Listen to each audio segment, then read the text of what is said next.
Hello my gaming family and welcome to another video.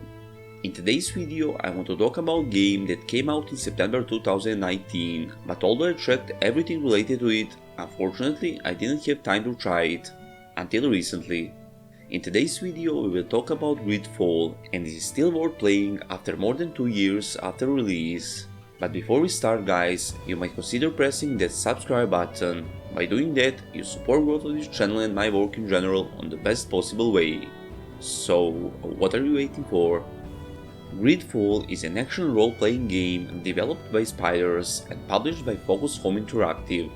GreedFall have an authentic art style and setting and can easily get your attention, so the first segment that we want to mention in today's video is obviously story and setting. GreedFall takes place in early 17th century styled world. You take a role of a young noble named Desardes on his travel to mysterious island in search of a cure for a plague known as Malicor that struck the whole country. But as we all know, no trouble goes by itself and nothing comes easy, so as soon as you come on the island, you will encounter natives that holds power to the cure. Also, in addition to your struggles to find a cure, there are 6 different factions: the Bridge Alliance, the Coin Guard, the Congregation of Merchants, Tilim, Nauts and Yeft Freddy, and you have to balance wisely between them.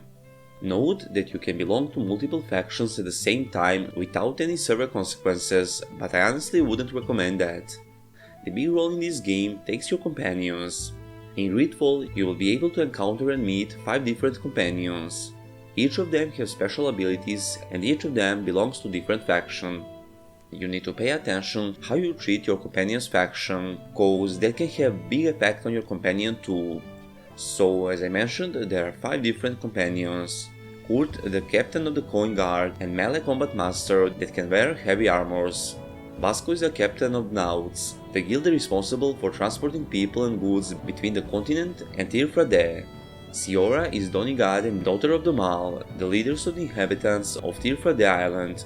Petrus is a bishop and missionary on the island, and he is a well-known diplomat who wishes to become cardinal.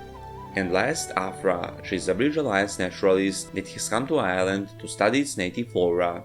She is an excellent ranged fighter who can maximize her potential when protected from enemies getting in melee range.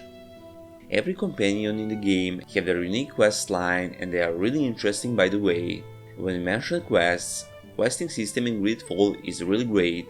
Side quests are really good and interesting, and almost every side quest is somehow connected to the main story. Also, there are real feel of choices and consequences in quests, which is really important for a role-playing game, and in GreedFall you will be able to do almost all side quests on a couple different ways. Also, the game has multiple endings, which makes it replayable, and also what I find really satisfying is that you will never feel lonely next to your companions, cause they always have something to say and their dialogues are really good. Besides story, the gameplay is maybe the most important segment of every game. I need to mention that as always, when I played the game for the first time, I played GreedFall on normal difficulty and it felt super easy, so my advice is, if you have experience in this type of games, you can freely play it on hard difficulty. Note that officially this is an AA game and you can't expect perfection and you will encounter some problems definitely, but I can freely say that for an AA game, GreedFall is absolutely amazing in most segments.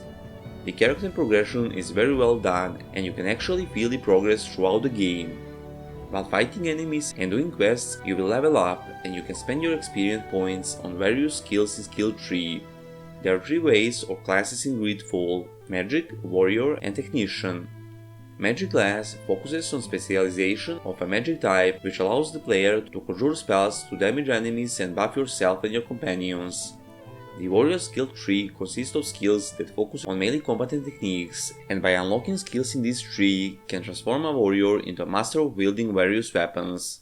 And the Technical skill tree consists of skills that focus on learning a combat techniques that allows a player to craft items that can be used in and out of battle. You will be able to use science to your advantage to craft elemental traps and bombs that are deadly to your foes, and various potions that can help yourself and your companions. Also, what is really interesting and to some of you guys really important is level scaling. There is no level scaling in the game, which means that there are zones with enemies much higher level than you are, and entering those zones under level will give you a lot of trouble. But on the other side, there are zones in which enemies are much lower level than you are, and in those zones you can feel like a god.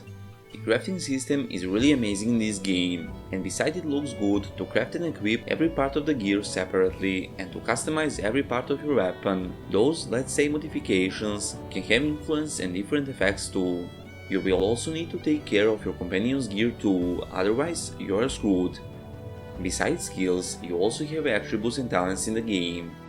Attributes are divided into 6 trees: strength, agility, endurance, willpower, mental power and accuracy, and combining them will allow you to make character more suitable for your playstyle. Same as attributes, talents are also divided into 6 trees: vigor, charisma, science, lockpicking, craftsmanship and intuition, and they can also greatly affect your gameplay. World of GreedFall is absolutely amazing. I enjoy spending my time running around the 17th century world mixed with some really cool fantasy elements. I also need to mention that I really love forests, and in GreedFall you will spend a lot of time in them, which I find really enjoyable and satisfying. There is also a fast travel option that will save your time a little, and also there is one cool feature that will save your time definitely, and that is when you finish your quest you will have option to instantly go to quest giver, which is to be highly praised. The enemy variety can be sorted under the legs in this game. However, there are really cool bosses around the world, and finding and fighting them can actually fill that gap. The ambience, atmosphere and art style are definitely the strongest segments in this game. We don't see often games in these settings, and GreedFall managed to bring us closer to that era definitely. When it comes to audience, it seems that GreedFall was very well accepted by the people all over the world. The Steam reviews are mostly positive. IGN gave it 8.2 out of 10, PC Gamer 67 out of 100 and Metacritic 72, which is absolutely not bad for an AA game. The main question in this video is GreedFall worth playing in 2022 and beyond? And the answer is yes, definitely yes. In addition to all the games that have been given to us lately, playing for the first time or replaying GreedFall can be a real refreshment. And that would be it for this video, guys. I hope you enjoyed and found it helpful.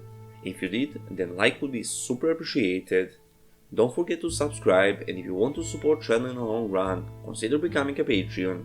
If you like, of course. All the links are in the description. And as always fam, until next time, see ya and stay cool.